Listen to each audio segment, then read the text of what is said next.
안녕하세요. DB성형외과의 디테일러 국동미 원장입니다. 이번 영상의 주제는 오랜만에 하안검을 들고 왔는데요. 이 하안검이라는 수술이 말도 많고 탈도 많고 선입견도 많고 그런 부정적인 선입견들이 있는 수술이죠. 하지만 그래도 필요한 수술일 수밖에 없어요. 왜냐하면 중년분들에서 눈 밑 피부가 이미 늘어난 상태에서 오시게 되면 지방만 처리하는 눈밑 지방 재배치 수술로는 늘어난 피부를 해결할 수가 없잖아요. 풍선이 이렇게 부풀어 올랐는데 거기서 오히려 이렇게 지방 처리를 해서 바람이 빠진 듯이 돼버리면 피부가 오히려 더 쭈글쭈글해져 보일 수도 있고 주름들이 더 심해져 보일 수 있는 이런 문제가 있어서 눈밑 지방 재배치는 보통 40대 이전에 해야 되는 거고, 간혹 가다가 상태 노화가 늦게 오셔서 5, 60대에 눈밑 지방 재배치를 할 수 있는 경우도 제가 따로 영상으로 보여드린 적도 있는데, 그런 경우는 사실 굉장히 극소수에 해당하는 경우에 해당이 되겠죠. 그래서 50대가 넘어가서 이제 60대쯤 되시는 분들의 경우에는 피부가 이미 늘어나 버렸기 때문에 피부를 일부 절제하고 팽팽하게 당겨서 꼬매면서 이제 눈밑 지방 재배치를 하는 하안검 수술이 필요할 수밖에 없거든요. 그래서 저도 이제 하안검을 함으로 인해서 생기는 문제, 저희가 막아야 될 문제, 예방해야 될 문제들이죠. 그런 걸 다 알기 때문에 최대한 조심해서, 그리고 예방하는 방법들을 최대한 써가면서 수술을 하고 있거든요. 그래서 하안검을 한다고 해서 다 문제가 생기는 건 아니고, 사실 문제가 되신 분들은 그것을 이제 인터넷에 글을 올린다거나 사진을 올린다거나 하다 보면 하안검을 하는 분들 중에 많은 사람이 그렇게 되는 줄 아시는 분들이 계신데, 그건 아니고 소수에서 일어나는 부작용이고, 그것은 사실 하안검뿐만 아니라 다른 수술에서도 있을 수 있는 그런 일인 거죠. 제가 이제 하안검을 꼭 해야 되는 케이스들을 모아서 왔고, 이제 하안검을 해야 되는 이유, 수술 전을 보면 알 수 있을 것이고, 그 다음에 했을 때 어떻게 되는지 효과를 이제 수술 후를 보면 아실 수 있겠죠. 이 하안검 수술은 의사나 환자 입장에서 모두에게 안 할래 안 할 수가 없는, 어떤 경우에는 꼭 필요한 그런 수술이 된다 라는 점을 이제 이해하셨으면 좋겠고, 해야 되는 케이스와 수술 효과 한번 사진 케이스 보면서 한번 설명드릴게요. 첫 번째 케이스, 눈 밑에 피부가 너무 많이 늘어났죠. 이제 하안검을 해야 되는 케이스들 중에 오히려 이제 지방 문제는 별로 없는 이런 분들이 계세요. 그러니까 지방이 불룩하게 눈 밑에 튀어나온 분들이 아니라 오히려 피부만 많이 늘어난 이제 이런 경우들이 있거든요. 이런 경우는 지방 재배치는 거의 아무런 효과가 없다고 생각하셔야 돼요. 물론 예방적으로 하안검 수술을 하면은 들어가니까 눈 아래 접근이 가능하니까 지방 재배치 그래도 하기는 해요. 앞으로 튀어나올 걸 막기 위해서. 하지만 그 효과는 거의 별로 없다고 보셔야 되고, 이 경우는 피부 절제 그리고 근육 골막 고정 이런 효과를 통해서 피부를 팽팽하는 효과가 났던 이제 그런 하안검 수술이라고 봐야 되겠죠. 아무튼 이런 케이스는 눈밑 지방 재배치 하시면 절대 안 되는 거고, 하안검을 해야만 하는 것이고요. 이렇게 피부를 적당량 자르고 그다음에 근육 골막 고정하고 팽팽하게 눈을 해줬을 때 이렇게 주름들이 많이 없어진, 늘어져 보이던 피부가 많이 해결된 이제 그런 케이스가 되겠고요. 전형적인 하안검이 꼭 필요한 케이스가 되겠죠. 다음 분도 마찬가지인데요. 별로 불룩한 건 없어요. 지방은 별로 문제가 되지 않고 있죠. 근데 피부가 얇고 약한 분들이 이렇게 이제 노화가 오시는 경우가 많거든요.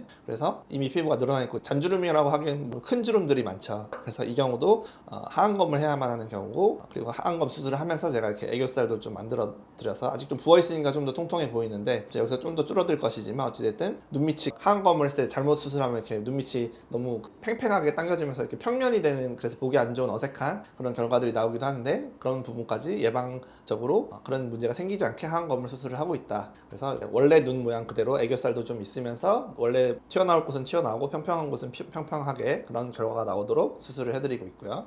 다음 케이스는 이제 지방도 좀 튀어나왔고 피부도 늘어난 케이스, 좀 이제 일반적인 경우인데, 지방이 튀어나오니까 피부가 더 늘어났겠죠. 그래서 이런 경우도 지방 재배치도 중요한 효과를 내겠지만 이미 늘어난 피부는 당겨줘야만 주름들이 없어진다. 그래서 눈밑이 많이 깨끗해진 그런 케이스도 있었고요. 다음 분의 경우는 이제 사실 좀 젊은 50대 분이셨는데, 이런 경우는 본인은 이제 하안검을 꼭 해야 되나라고 생각하실 수 있는데, 자세히 보시면은 지방이 튀어나온 부위 있잖아요. 그 부위에 보면 잔주름들이 굉장히 많으세요. 이런 경우는 피부가 좀 연약하셔서 피부가 주름이 많이 가는 이제 그런 케이스라서 좀 더 좋은 결과를 위해서, 그러니까 눈밑 지방 재배치를 해도 어느 정도 효과를 얻을 수 있지만 더 나은 결과, 그리고 앞으로 이제 하안검을 안 하게 되기 위해서, 이번에 수술을 끝내기 위해서 좀 이르지만 50대 때 하안검을 선택하셔서 이렇게 수술을 해드렸고, 애교살 잘 유지가 되고 그 밑에 부분은 좀 평평하게 잘 개선이 된 그런 케이스였고요. 다음 케이스는 이제 사실 50대 중반 정도 되신 분이셨는데, 지방이 많이 불룩하지는 않은데 잔주름들이 있으시죠. 근데 이분의 경우도 이번에 수술을 끝내고 싶다, 잔주름을 확 없애고 60, 70대 돼가지고 수술하고 싶지 않다, 하안검을 제대로 해달라고 하셔서 수술을 했을 때, 오히려 이렇게 좀 젊을 때 잔주름이 적을 때 수술을 해주면 더 좋은 결과가 나와요. 피부 자르는 양도 줄일 수 있고, 아직 피부에 탄력이 있다 보니까 더 팽팽하게 잔주름 거의 없이 아주 좋은 결과가 나온다는 거죠. 그래서 뭐 자기가 50대인데 어떤 하안검을 권유받았을 때 그것을 너무 내가 50대인데 왜 하안검을 해야 돼? 또는 그런 거는 뭐 70대 때 하는 거 아니야? 꼭 이렇게 생각하실 필요는 없다. 오히려 더 좋은 결과를 얻을 수도 있다. 어차피 해야 될 거를 좀 일찍 해서 더 문제 없이 부작용도 없이 더 좋은 결과를 낼 수도 있다 라고 생각하셔야 되고요. 다음 분들부터 남자분들도 좀 보여드릴 건데요. 남자분들은 이제 보통 좀 더 상태가 심각해져서 오시죠. 좀 더 심하게 처진고 눈이 정말 보기 싫을 정도로 되셔야 오시는데, 그래서 이제 좀 더 심한 케이스들이 많죠. 그래서 60대 남자분 눈 밑이 불룩하면서 처져 있는 이런 분도 이미 많이 피부가 늘어나셨고, 그 다음에 눈 바깥쪽 주름 이쪽이 이제 많이 진행됐기 때문에 하안검을 권해드렸고 별 문제 없이 눈 밑이 팽팽하게 자연스럽게 수술이 잘 된 모습이고요. 다음 분 이제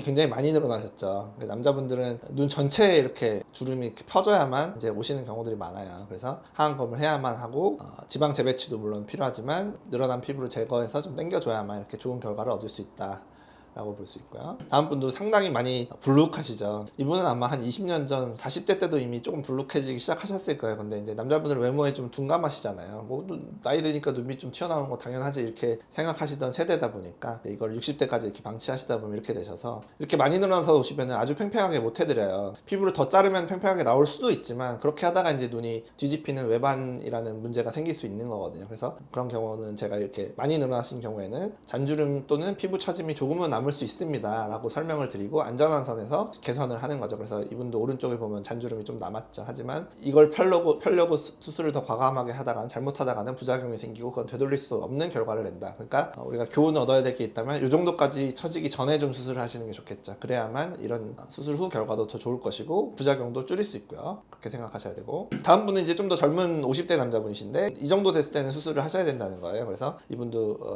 눈밑이 불룩한 점도 있지만 그 위에 잔주름이 굉장히 많은 케이스시잖아요. 피부가 남자분 치고 좀 연약한 편이신 거죠. 그래서 하안검을 해드렸고, 그래서 이분도 잔주름이 너무 많이 셔서 사실 제가 이거를 다 없앨 수는 없습니다. 잔주름이 조금은 남을 것입니다 라고 서로 동의하에 수술이 진행된 것이고, 그랬기 때문에 안쪽 잔주름이 조금은 남았지만 어쨌든 전체적으로는 눈 밑이 많이 개선된 훨씬 더 젊어 보이는 모습으로 하안검 수술이 잘 된 그런 케이스고요. 더 욕심내시면 안 된다는 거예요. 그러다 보면 눈 뒤집히는 문제 생깁니다. 마지막 케이스 이제 또 많이 늘어나서 오신 60대 남자분이죠. 그래서 이분의 경우도 최대한 이분은 그러니까 피부가 아주 많이 늘어나진 않은 좀 불룩함이 메인인 그런 아무튼 분이셨는데 피부 절제량을 아주 적당량 해서 주름을 거의 다 없앴고 튀어나온 부분도 지방 재배치를 통해서 잘 해결한 그런 케이스였죠. 이분은 사실 눈 위쪽도 뭔가 하셔야 될 것 같은데 제가 많이 권한 것 같은데 그래도 상사코 안 하시겠다고 거절을 했던, 저는 사실 이해는 잘 안 가지만 어차피 위쪽도 가려서 언젠간 하셔야 될 만한 그런 케이스죠. 그래서 이렇게 이제 밑에를 해결해 드리고 나면 밑에가 눈에 거슬리니까 하러 오셨겠죠. 근데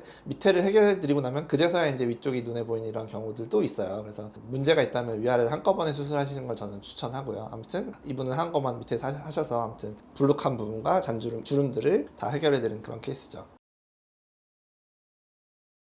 저도 이제 하안검 수술에 대해서 문제가 전혀 한 명도 생기지 않는다, 부작용이 전혀 생기지 않는다라고 말을 하진 않아요. 수술을 아주 잘해서 잘 됐었는데도 흉터 부분이 이제 딱딱해지고 구축이 오면서 약간씩 뒤집히는 일시적으로 그런 분들도 계시는 건 사실이죠. 그거는 이제 체질도 중요하고 사람 손을 어떻게 100% 막을 수 없는 그런 부분들이 있는데 모든 수술이 그렇죠. 부작용이 제로인 수술은 없잖아요. 저희가 예방할 수 있는 문제들 이런 것들은 저희도 알고 있기 때문에 그런 거를 방치하면서 수술을 하는 건 아니고 다 예방하는 방법들을 고안하고 실제로 실행을 해서 수술을 해드리고 있고, 어색하지 않게끔 애교살도 유지하고 최대한 안전한 선에서 외반이 생길 바에는 잔주름이 남는 게 낫다 이런 마인드로 저교정 또는 안전하게 보수적으로 수술을 하는 게 더 낫다고 저도 생각을 하고 있기 때문에 하안검에 대해서 너무 나쁜 선입견만 가지실 필요는 없고 이렇게 필요한 경우에는 해야만 효과를 낼 수 있다 이렇게 생각하시는 게 좋겠습니다. 지금까지 DB성형외과의 국동변장이었습니다. 감사합니다.